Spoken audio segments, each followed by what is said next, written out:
up, John? What's going on? How's Hogan look? How's Chris? Chris looks like Chris always. No, he's good, man. It's good to have him back out on the football field. Took us a little hiatus to go play lacrosse. Good to have him back out. Coach talked about this earlier about just how Sean Payton in that offense just attacks. They attack with your weaknesses. How do you kind of make sure this not pay attention to all the eye candy and stick to your keys? I think the main thing is understanding how they want to use their guys. Kind of look at them all as individual chess pieces. Certain guys can only do certain things within their offense. So you try to realize what they can do and what they're trying to use them for and kind of prepare that way. John, what have you observed from JC in your time with him, now this, I think, year 4, right? Just the maturity of the player? Just growth. I think when he first got in, there was a lot of things, going around his head. And I think year by year he's chipped away and just developing not only just an athletic player, but his knowledge of the game has definitely improved. What does it do for you to have, you have a bunch of them on defense, but to have someone who, I think, has 11 picks in his last 17 games?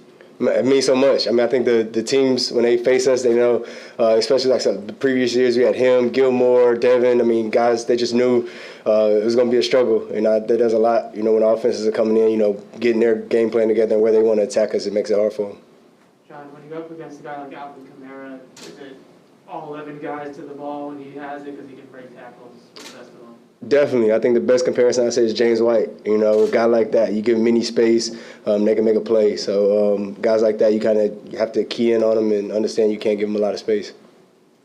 John, when you're playing defense in the red zone, obviously, the constraints help you as a defender, but what are how do your focuses then change, as a result of that, right? Like, we need to look at this inside the 20 versus when you're at midfield or wherever else? Definitely. There's a vertical compression of the field when you get down there, but I think the team starts to do horizontal. Guys that have space, still have, 53 yards sideways, so they try to use that space, create misdirection and misplays and kind of stretch you out horizontally. John, what's it been like working with Jalen Mills and Juwan? It feels like those have been the two guys that have played a little bit on the outside with Steph out. How have they done in your opinion? Good. Jalen's a veteran guy. He's played a lot of football, so him coming in kind of was easy. Juwan's growing as a player as well. So, everyone's in that room. We have confidence in everybody. It's a good group. With each interception, does JC remind you guys that he played receiver in high school? I think it's plain Steve for himself. See you just knocking fists with Mac on his way out of here. What have you observed from him just as he's sort of come in and really done a lot for a rookie, right? Like, yeah. tough position. Yeah, it's my cousin, so he's been, pretty good. It's good to have some good to have some family around. But no, he's developed. He's taken every step with stride, and you can't ask for anyone to do much more. Yeah, like what have you done to sort of earn respect, right? Because I think everyone comes in, right? They get a blank slate, and they got to earn it. Definitely. What have you seen from him that I'd say it's consistency. He, like I said, didn't come in arrogant, not the, hey, I'm the first round guy, I deserve this. It was just humble and worked, and everything he's gotten, he's worked for. So. First cousin, or are you more third, fourth?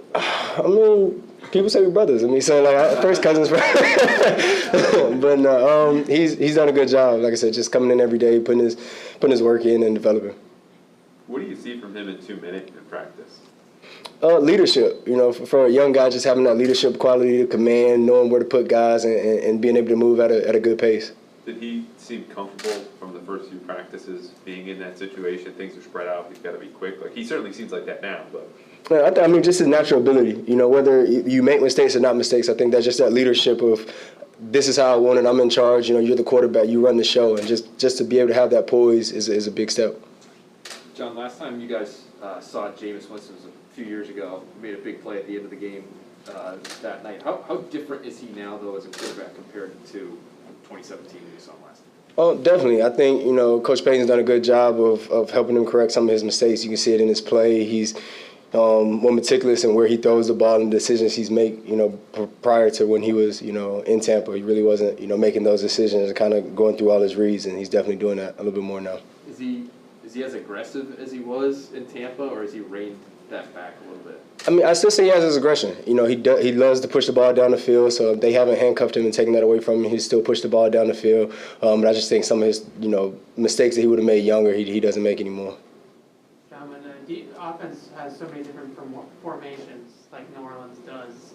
How does that challenge you guys as a defense? Kind of like I said earlier, just understanding what guys do. A lot of that is just eye candy with the different formations. You know, they'll put a tight end, a slot receiver, X, and I'll put them in the same position to do, different things. So it's just knowing who's doing what more than what it looks like. How's back at family reunion?